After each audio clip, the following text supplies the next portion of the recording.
ಧೈರ್ಯ ಮತ್ತು ಸಾಹಸದ ಪ್ರತೀಕವಾಗಿರುವ ಮೇಷರಾಶಿಯ ಆತ್ಮೀಯ ಮಿತ್ರರೇ, 2026ರ ಹೊಸ ವರ್ಷದ ಮೊದಲ ತಿಂಗಳು ನಿಮ್ಮ ಪಾಲಿಗೆ ಕೇವಲ ಒಂದು ತಿಂಗಳಲ್ಲ, ಇದು ನಿಮ್ಮ ಇಡೀ ವರ್ಷದ ಭವಿಷ್ಯವನ್ನು ನಿರ್ಧರಿಸುವ ಅಡಿಪಾಯದ ತಿಂಗಳಾಗಿದೆ. ಜನವರಿ ತಿಂಗಳು ನಿಮಗೆ ಹೊಸ ಭರವಸೆ, ಹೊಸ ಶಕ್ತಿ ಮತ್ತು ಅನಿರೀಕ್ಷಿತ ಧನಲಾಭವನ್ನು ತರುತ್ತಿದೆ. ಆದರೆ ಇದರ ಜೊತೆಯಲ್ಲೇ ನಿಮ್ಮ ಹಠ ಮತ್ತು ಕೋಪವೇ ನಿಮಗೆ ಮುಳ್ಳಾಗುವ ಸಾಧ್ಯತೆಯೂ ಇದೆ. ಈ ತಿಂಗಳು ನಿಮ್ಮ ಜೀವನದಲ್ಲಿ ಯಾವ ದೊಡ್ಡ ಬದಲಾವಣೆ ಆಗಲಿದೆ? ನಿಮ್ಮ ರಾಶ್ಯಾಧಿಪತಿ ಕುಜನ ಆಟವೇನು ಮತ್ತು ಈ ತಿಂಗಳು ನಿಮ್ಮನ್ನು ಹುಡುಕಿಕೊಂಡು ಬರುವ ಆ ಅದೃಷ್ಟ ವ್ಯಕ್ತಿ ಯಾರು? ಇದೆಲ್ಲವನ್ನು ತಿಳಿಯಲು ಈ ವಿಡಿಯೋವನ್ನು ಕೊನೆಯವರೆಗೂ ನೋಡಿ. ತಪ್ಪದೆ ಜೈ ಆಂಜನೇಯ ಎಂದು ಕಾಮೆಂಟ್ ಮಾಡಿ. ನಮ್ಮ ರಾಶಿ ಮಾಸ್ಟರ್ ಚಾನಲ್ಗೆ ಸಬ್ಸ್ಕ್ರೈಬ್ ಆಗಿ ವಿಡಿಯೋ ಲೈಕ್ ಮಾಡಿ. ಮೇಷರಾಶಿಯ ಅಧಿಪತಿಯಾದ ಕುಜನು ಈ ತಿಂಗಳು ನಿಮಗೆ ಅದಮ್ಯ ಉತ್ಸಾಹವನ್ನು ತುಂಬಲಿದ್ದಾನೆ. ವಿಶೇಷವಾಗಿ ಜನವರಿ ತಿಂಗಳ ಉತ್ತರಾರ್ಧದಲ್ಲಿ ಸೂರ್ಯನು ಮಕರ ರಾಶಿಯನ್ನು ಪ್ರವೇಶಿಸುವುದು ನಿಮ್ಮ ವೃತ್ತಿ ಜೀವನದಲ್ಲಿ ದೊಡ್ಡ ತಿರುವು ನೀಡಲಿದೆ. ಇದು ನಿಮ್ಮ ಪಾಲಿಗೆ ಸುವರ್ಣಕಾಲ ಎಂದೇ ಹೇಳಬಹುದು. ಆದರೆ ಶನಿಯ ದೃಷ್ಟಿಯು ನಿಮ್ಮ ಖರ್ಚಿನ ಮೇಲೆ ಮತ್ತು ಆರೋಗ್ಯದ ಮೇಲೆ ಬೀಳಲಿದ್ದು, ಎಚ್ಚರ ತಪ್ಪಿದರೆ ಕಷ್ಟ ಕಟ್ಟಿಟ್ಟ ಬುತ್ತಿ. ಹಾಗಾದರೆ ಬನ್ನಿ, ನಿಮ್ಮ ಜೀವನದ ಪ್ರತಿಯೊಂದು ಕ್ಷೇತ್ರದ ಬಗ್ಗೆ ವಿವರವಾಗಿ ನೋಡೋಣ. ಈಗ ನೇರವಾಗಿ ಜನವರಿ 2026ರ ಗ್ರಹಗಳ ಸಂಚಾರವನ್ನು ಗಮನಿಸೋಣ. ಈ ತಿಂಗಳು ಆಕಾಶದಲ್ಲಿ ಒಂದು ಅದ್ಭುತವಾದ ಗ್ರಹಗಳ ಸಮಾಗಮ ನಡೆಯಲಿದೆ. ಮುಖ್ಯವಾಗಿ ಜನವರಿ 12, 2026ರಂದು ಶುಕ್ರ ಗ್ರಹವು ಮಕರ ರಾಶಿಗೆ ಪ್ರವೇಶ ಮಾಡಲಿದ್ದಾನೆ. ಇದರ ಬೆನ್ನಲ್ಲೇ ಜನವರಿ 14ರಂದು ಸೂರ್ಯದೇವನು ಮಕರ ರಾಶಿಗೆ ಪ್ರವೇಶ ಮಾಡುತ್ತಾನೆ. ಇದನ್ನೇ ನಾವು ಅತ್ಯಂತ ಪವಿತ್ರವಾದ ಮಕರ ಸಂಕ್ರಾಂತಿ ಎಂದು ಆಚರಿಸುತ್ತೇವೆ. ಇದಾದ ನಂತರ ಜನವರಿ 15 ಅಥವಾ 16ರಂದು ಕುಜಗ್ರಹವು ಅಂದರೆ ಮಂಗಳನು ಮಕರ ರಾಶಿಗೆ ಬರುತ್ತಾನೆ ಮತ್ತು ಜನವರಿ 17ರಂದು ಬುಧನು ಕೂಡ ಮಕರ ರಾಶಿಯನ್ನು ಸೇರುತ್ತಾನೆ. ಅಂದರೆ ಈ ತಿಂಗಳ ಮಧ್ಯಭಾಗದಲ್ಲಿ ಮಕರ ರಾಶಿಯಲ್ಲಿ ಚತುರ್ಗ್ರಹ ಯೋಗ ಏರ್ಪಡುತ್ತಿದೆ. ಒಂದೇ ರಾಶಿಯಲ್ಲಿ 4 ಪ್ರಬಲ ಗ್ರಹಗಳು ಸೇರುತ್ತಿರುವುದು ಜ್ಯೋತಿಷ್ಯ ಶಾಸ್ತ್ರದ ಪ್ರಕಾರ ಬಹಳ ದೊಡ್ಡ ಪರಿಣಾಮವನ್ನು ಬೀರುವ ವಿದ್ಯಮಾನವಾಗಿದೆ. ಈ ಬದಲಾವಣೆಗಳು ಮೇಷರಾಶಿಯವರ ಮೇಲೆ ಹೇಗೆ ಪ್ರಭಾವ ಬೀರಲಿದೆ ಎಂದು ವಿವರವಾಗಿ ನೋಡೋಣ. ಮೊದಲಿಗೆ ನಿಮ್ಮ ವೃತ್ತಿ ಮತ್ತು ಉದ್ಯೋಗದ ವಿಚಾರ. ಸೂರ್ಯನು ನಿಮ್ಮ ಕರ್ಮಸ್ಥಾನವನ್ನು ಪ್ರಬಲಗೊಳಿಸುತ್ತಿರುವುದರಿಂದ ಉದ್ಯೋಗದಲ್ಲಿರುವವರಿಗೆ ಇದು ರಾಜಯೋಗದ ಸಮಯ.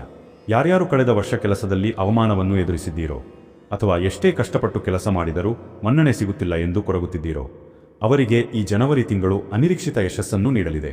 ಚತುರ್ಗ್ರಹ ಯೋಗವು ನಿಮ್ಮ 10ನೇ ಮನೆಯಲ್ಲಿ ನಡೆಯುತ್ತಿರುವುದರಿಂದ ಸರ್ಕಾರಿ ಉದ್ಯೋಗಕ್ಕಾಗಿ ಪ್ರಯತ್ನಿಸುತ್ತಿರುವವರಿಗೆ ನೇಮಕಾತಿ ಆದೇಶ ಕೈಸೇರುವ ಸಾಧ್ಯತೆಗಳು ದಟ್ಟವಾಗಿವೆ.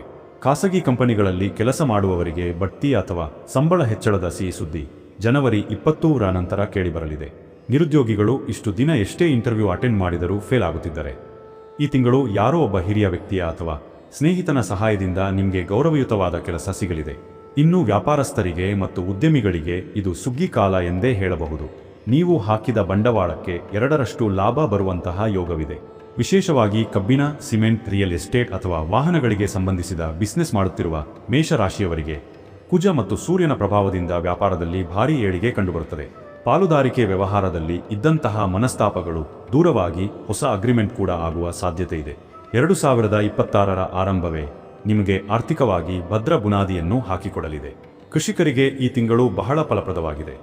ನೀವು ಬೆಳೆದ ಬೆಳೆಗಳಿಗೆ ಮಾರುಕಟ್ಟೆಯಲ್ಲಿ ಉತ್ತಮ ಬೆಲೆ ಸಿಗುವುದಲ್ಲದೆ ಕೃಷಿ ಭೂಮಿಗೆ ಸಂಬಂಧಿಸಿದಂತೆ ಇದ್ದ ವ್ಯಾಜ್ಯಗಳು ನಿಮ್ಮ ಪರವಾಗಿ ಬಗೆಹರಿಯಲಿವೆ. ಸಾಲದ ಬಾಧೆಯಿಂದ ಬಳಲುತ್ತಿದ್ದ ರೈತರಿಗೆ ಋಣಮುಕ್ತರಾಗುವ ದಾರಿಗಳು ಗೋಚರಿಸಲಿವೆ.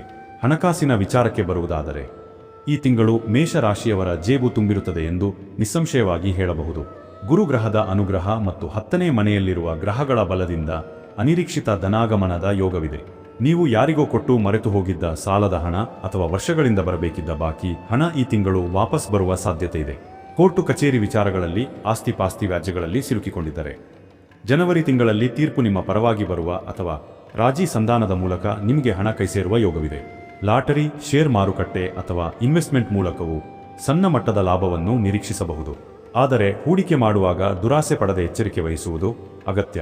ಒಟ್ಟಾರೆಯಾಗಿ ಆರ್ಥಿಕವಾಗಿ ನೀವು ಸುಧಾರಿಸಿಕೊಳ್ಳುವ ತಿಂಗಳು ಇದಾಗಿದೆ. ಈಗ ವೈಯಕ್ತಿಕ ಜೀವನದ ಬಗ್ಗೆ ಮಾತನಾಡೋಣ. ಮಧ್ಯಮ ವಯಸ್ಕರಿಗೆ ಮತ್ತು ಗೃಹಿಣಿಯರಿಗೆ ಈ ತಿಂಗಳು ಮನಸ್ಸಿಗೆ ನೆಮ್ಮದಿ ತರುವಂತಹ ಘಟನೆಗಳು ನಡೆಯಲಿವೆ. ಮನೆಯಲ್ಲಿ ಶುಭ ಕಾರ್ಯಗಳು, ಪೂಜೆ ಪುನಸ್ಕಾರಗಳು ನೆರವೇರಲಿವೆ. ಮದುವೆ ಆಗಿಲ್ಲದವರಿಗೆ ಕಂಕಣ ಭಾಗ್ಯ ಕೂಡಿ ಬರಲಿದೆ. ಈಗಾಗಲೇ ಮಾತುಕತೆ ನಡೆದು ಮುರಿದು ಬಿದ್ದಿದ್ದ ಸಂಬಂಧಗಳು ಮತ್ತೆ ಜೋಡಣೆಯಾಗುವ ಕಾಲ ಇದಾಗಿದೆ. ಗಂಡ ಹೆಂಡತಿ ಸಂಬಂಧದಲ್ಲಿ ಇದ್ದಂತಹ ಸಣ್ಣ ಪುಟ್ಟ ಜಗಳಗಳು ಈಗ ಪ್ರೀತಿಯಾಗಿ ಬದಲಾಗಲಿವೆ. ಆದರೆ ಸೂರ್ಯ ಮತ್ತು ಮಂಗಳ ಒಂದೇ ರಾಶಿಯಲ್ಲಿರುವುದರಿಂದ ಕೆಲವೊಮ್ಮೆ ಕೋಪದ ಕೈಮೀರಿ ಹೋಗಬಹುದು. ಆದ್ದರಿಂದ ಸಂಗಾತಿಯ ಜೊತೆ ಮಾತನಾಡುವಾಗ ತಾಳ್ಮೆಯಿರಲಿ. ಸಂತಾನ ಅಪೇಕ್ಷೆಯಲ್ಲಿರುವ ದಂಪತಿಗಳಿಗೆ ವೈದ್ಯಕೀಯ ಚಿಕಿತ್ಸೆ ಫಲಕಾರಿಯಾಗುವ ಅಥವಾ ಸಂತಾನ ಲಾಭದ ಶುಭ ಸಮಾಚಾರ ಕೇಳುವ ಯೋಗವಿದೆ. ಮಕ್ಕಳ ವಿದ್ಯಾಭ್ಯಾಸದ ವಿಚಾರದಲ್ಲಿ ಪೋಷಕರಿಗೆ ಇದ್ದ ಆತಂಕ ದೂರವಾಗಲಿದೆ.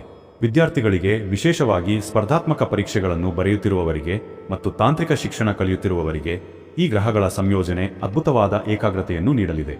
ವಿದೇಶಿ ವಿದ್ಯಾಭ್ಯಾಸ ಅಥವಾ ವಿದೇಶಿ ಪ್ರಯಾಣಕ್ಕಾಗಿ ಪ್ರಯತ್ನಿಸುತ್ತಿರುವವರಿಗೆ ವೀಸಾ ಸಮಸ್ಯೆಗಳು ಬಗೆಹರಿದು ಹಾರುವ ವಿಮಾನ ಏರುವ ಯೋಗ ಕೂಡಿಬರಲಿದೆ.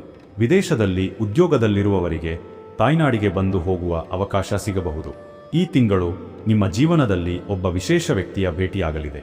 ಇವರು ನಿಮ್ಮ ಹಳೆಯ ಸ್ನೇಹಿತರಾಗಿರಬಹುದು ಅಥವಾ ದೂರದ ಸಂಬಂಧಿಯಾಗಿರಬಹುದು. ಇವರಿಂದ ನಿಮಗೆ ಬಿಸಿನೆಸ್ ಅಥವಾ ಕೆರಿಯರ್ನಲ್ಲಿ ಹೊಸ ದಾರಿ ಸಿಗಲಿದೆ. ಇವರ ಸಲಹೆಯನ್ನು ತಿರಸ್ಕರಿಸಬೇಡಿ. ಸ್ನೇಹಿತರೆ, ಇಷ್ಟೆಲ್ಲ ಸಕಾರಾತ್ಮಕ ಫಲಗಳಿದ್ದರು ನಾನು ಮೊದಲೇ ಹೇಳಿದಂತೆ ಜೀವನ ಅಂದ ಮೇಲೆ ಏಳು ಬೀಳು ಸಹಜ. ನಾನು ಅತ್ಯಂತ ನೈಜತೆಯಿಂದ ನಿಮಗೆ ತಿಳಿಸುತ್ತಿದ್ದೇನೆ. ಈ ತಿಂಗಳ ಅಂತ್ಯದಲ್ಲಿ ಅಥವಾ ತಿಂಗಳ ಮಧ್ಯಭಾಗದಲ್ಲಿ ಒಂದು ಕಠಿಣ ಸವಾಲು ನಿಮಗೆ ಎದುರಾಗಲಿದೆ. ಅದೇನಪ್ಪಾ ಅಂದರೆ, ನಿಮ್ಮದೇ ಕ್ಷೇತ್ರದಲ್ಲಿರುವ ಕೆಲವರು ನಿಮ್ಮ ಏಳಿಗೆಯನ್ನು ಸಹಿಸದೆ ನಿಮ್ಮ ವಿರುದ್ಧ ಗುಪ್ತವಾಗಿ ಸಂಚು ರೂಪಿಸಬಹುದು. ಇದನ್ನು ಗುಪ್ತ ಶತ್ರುಗಳ ಕಾಟ ಎಂದು ಕರೆಯಬಹುದು.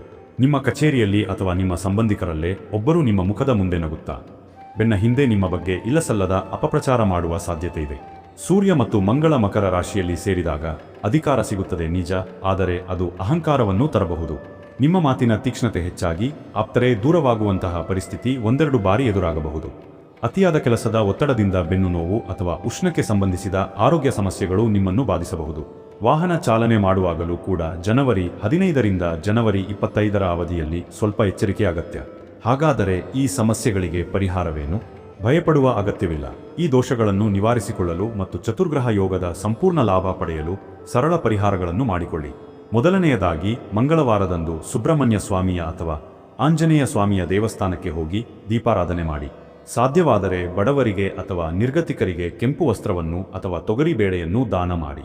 ಇದು ನಿಮ್ಮ ಮೇಲಿರುವ ಕುಜ ದೋಷದ ಪ್ರಭಾವವನ್ನು ತಗ್ಗಿಸುತ್ತದೆ. ದಿನನಿತ್ಯ ಬೆಳಿಗ್ಗೆ ಸೂರ್ಯದೇವರಿಗೆ ನಮಸ್ಕಾರ ಮಾಡಿ. ಒಂದು ತಾಮ್ರದ ಪಾತ್ರೆಯಲ್ಲಿ ನೀರನ್ನು ಅರ್ಪಿಸಿ ಓಂ ಸೂರ್ಯಾಯ ನಮಃ ಎಂದು ಜಪಿಸಿ. ಇದರಿಂದ ಸರ್ಕಾರಿ ಕೆಲಸಗಳಲ್ಲಿರುವ ಅಡೆತಡೆಗಳು ನಿವಾರಣೆಯಾಗುತ್ತವೆ. ಒಟ್ಟಾರೆಯಾಗಿ ಹೇಳುವುದಾದರೆ 2026ರ ಜನವರಿ ತಿಂಗಳು ಮೇಷರಾಶಿಯವರ ಪಾಲಿಗೆ ಕತ್ತಲೆಯಿಂದ ಬೆಳಕಿನೆಡೆಗೆ ಕರೆದೊಯ್ಯುವ ತಿಂಗಳಾಗಿದೆ. ಸಣ್ಣ ಪುಟ್ಟ ಅಡೆತಡೆಗಳು ಬಂದರೂ ಅಂತಿಮ ಜಯ ನಿಮ್ಮದೇ. ನಿಮ್ಮ ಆತ್ಮವಿಶ್ವಾಸವನ್ನು ಕಳೆದುಕೊಳ್ಳಬೇಡಿ. ಅಂತಿಮವಾಗಿ ಮೇಷರಾಶಿಯವರೇ, 2026ರ ಜನವರಿ ತಿಂಗಳು ನಿಮಗೆ ಅತಿ ವೇಗವಾಗಿ ಓಡುವ ಕುದುರೆ ಇದ್ದಂತೆ. ಲಗಾಮು ನಿಮ್ಮ ಕೈಯಲ್ಲಿದ್ದರೆ ಗೆಲುವು ನಿಮ್ಮದೇ.